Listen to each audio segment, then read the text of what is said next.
Alright, here we have the 2015 Laredo 322 RL. This is a video walkthrough for it. Up front you have your tongue jack. Up and down. Then you got lights on the sides. Small little bubble for leveling. You got your chains right here. And then your 7-way for lights and brakes. You got your breakaway cable. That's like an emergency brake cable. Or emergency brake for if it ever came off the ball and the chains failed, that would pull out and lock up your brakes. You got your 12-volt battery, and then behind this cover, you just take these knobs off.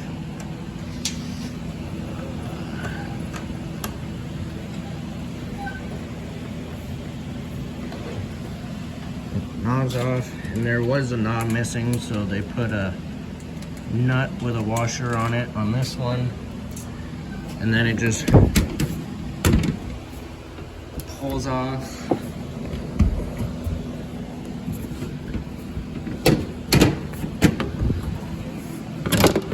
And then you can put that to the side. Then you'll have your propane tanks.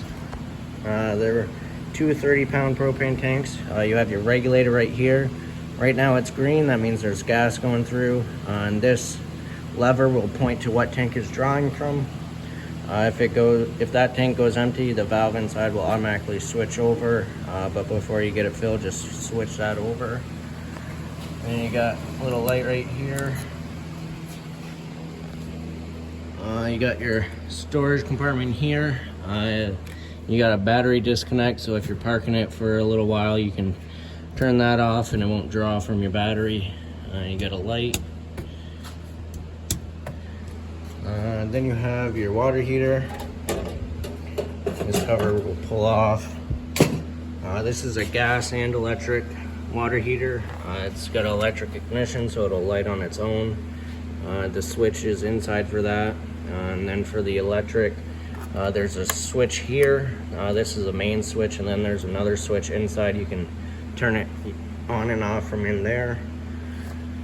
You got your anno rod here, because this is a steel tank. The water will eat away at this instead of the tank, and that just goes right in there. You have your pressure release valve right here. So when you go and winterize it, you'll pull that valve first before you pull the plug. And then you have your stabilizer jacks. There's 4 of them, one on each corner. You'll level the unit first before cranking those down.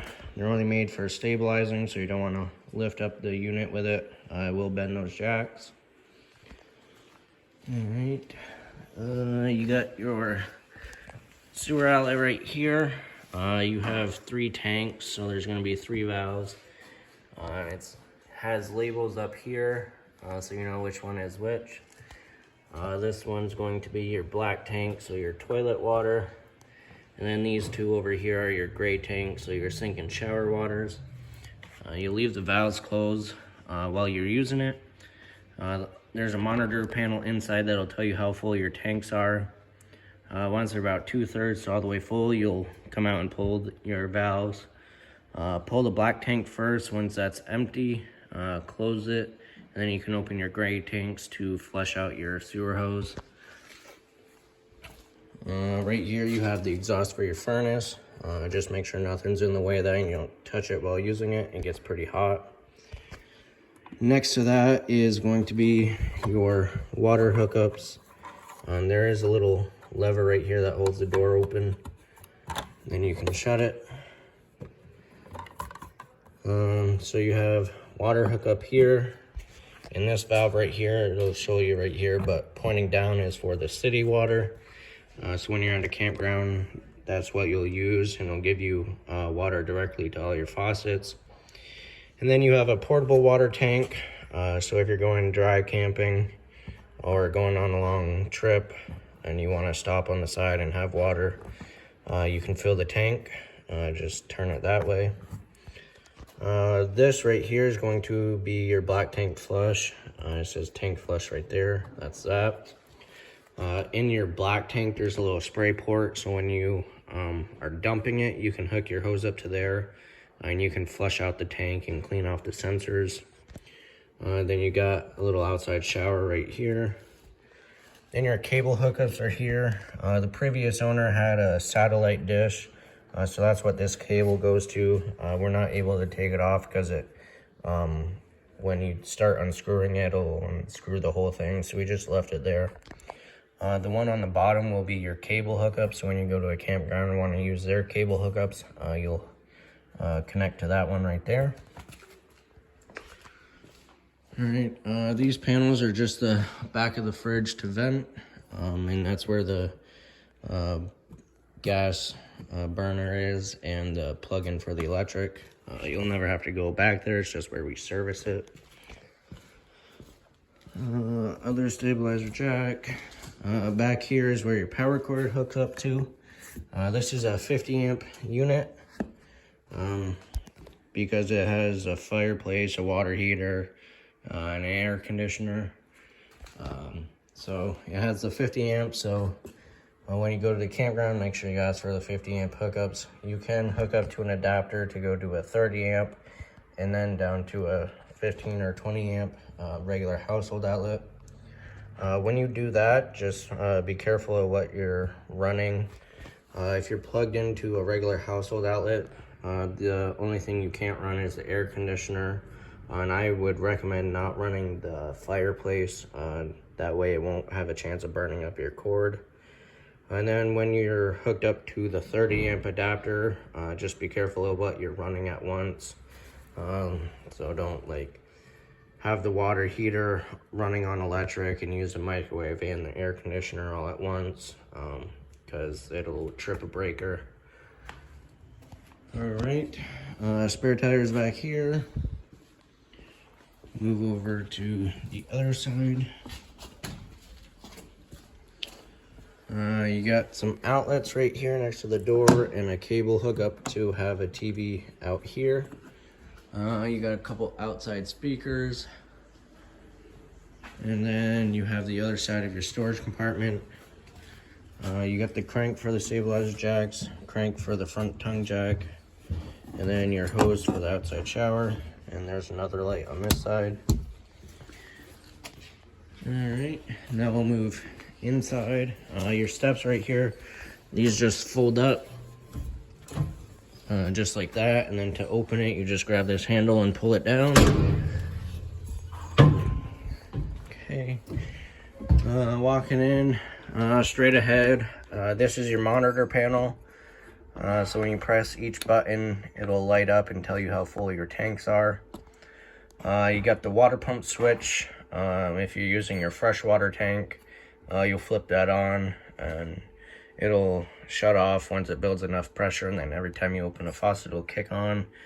And then when you're done camping, or if you're done using the freshwater system and hooking up to city water, you can shut that off. Then you got the switch for the water heater, or switches for the water heater. This one is for the propane, and this one is the main switch for the electric. For the electric, again, you have to have both switches on in order for it to work on the electric. And then if you just want it on gas, all you have to do is just flip this one switch. All right, we'll start in the kitchen living room area. Right here, this is going to be your control panel. It's where all your light switches are and stuff. So you got your ceiling lights. This light that's not marked is going to be for these lights above the sink. Then you got a porch light, and then you got a step light. Then you have your awning switch. So there's extend and retract. When extending or opening the awning, you'll want to watch it while opening. There'll be a valance that'll fall down and be able to see the bare tube. Once you can see that, let off the switch. If you keep holding it, it'll roll it backwards and it might cause some damage. Then if it's really windy or downpouring, make sure you roll it in. That way there's no damage caused to that.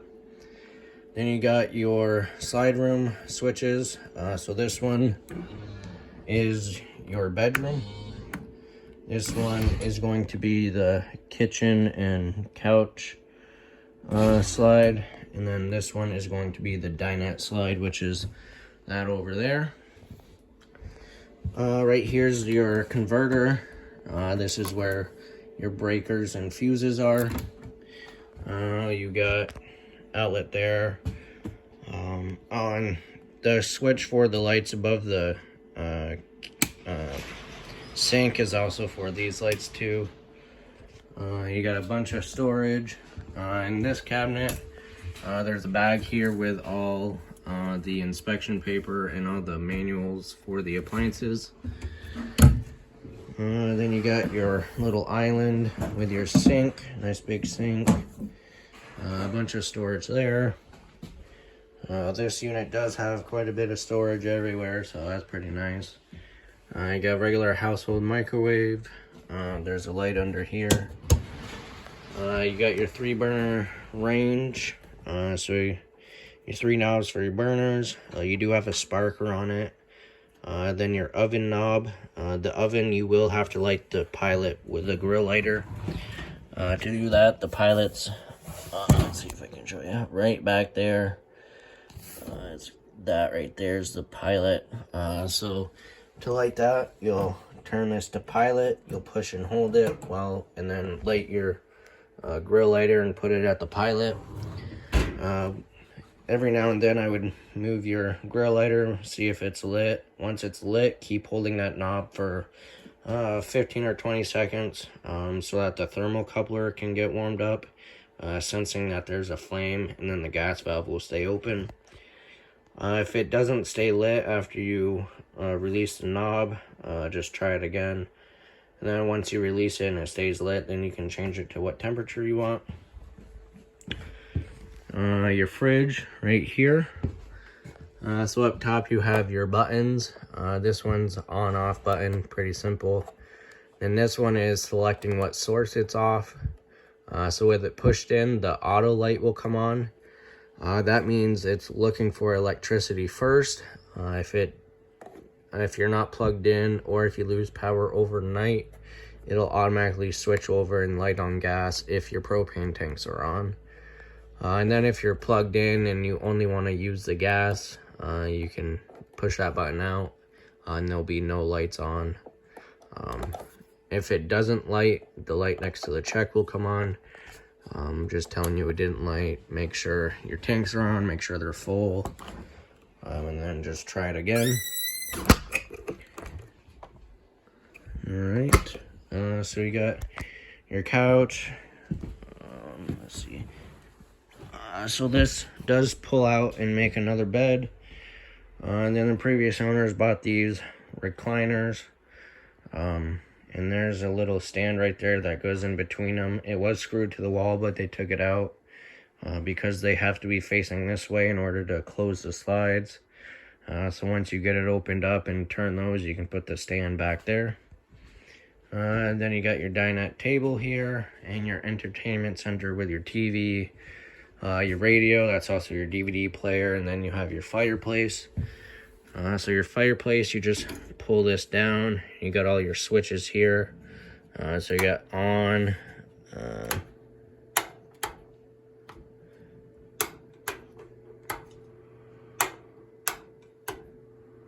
Alright, so this is going to be the fan.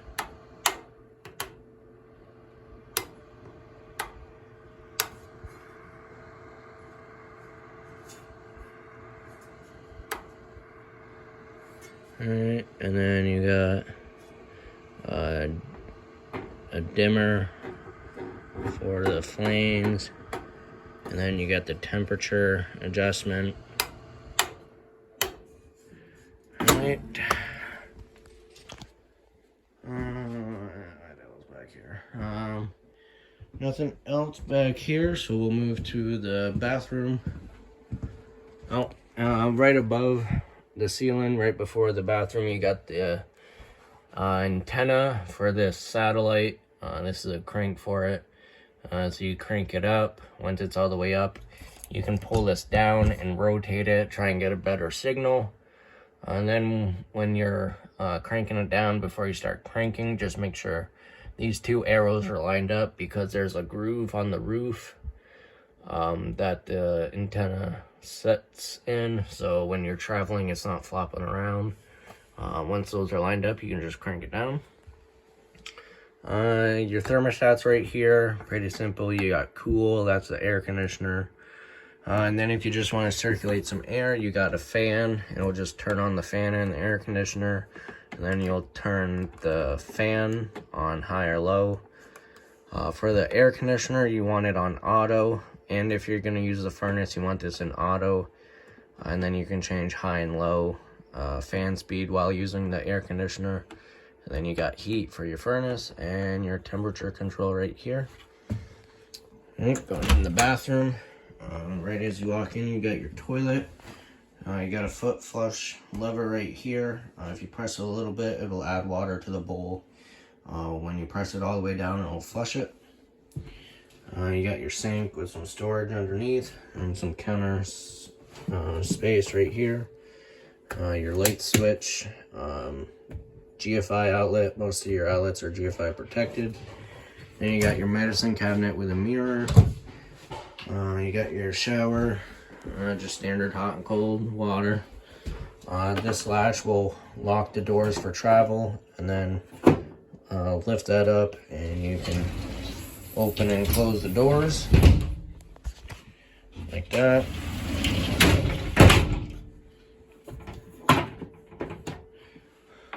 You got a skylight, and then you have a vent with a fan in it. That black knob, you open it and or crank it and it'll open the vent. And then there's a little switch right there that'll turn on the fan. You do have towel rack right here and a little shelf. Alright, now we'll go into the bedroom. So you got some closet space on each side, some storage up above, outlets on each side of the bed. And then you got your light switch for the bedroom, and you got a vent right there. No fan in it. This is also pre-wired for a second AC, so that's also why it's a 50 amp unit, because it can have 2 air conditioners. You got some hooks up here that the previous owner installed. And then you got TV hookups in the bedroom. When you're using the cable, you want to make sure this button is turned off and that green light will be off. With it pushed on and that light's on, that's a booster for the satellite on the roof. You just want to make sure that's turned off. And then there's a 12 volt outlet right here, because they do make 12 volt TVs. So if you were dry camping, you could watch a little TV. And then you got some more storage shelving in here. And then there's a little recess area up here with some lights and an outlet in it. So if you had your phone or an alarm clock, you could put it right there. And that is everything to do with the 2015 Laredo 322RL.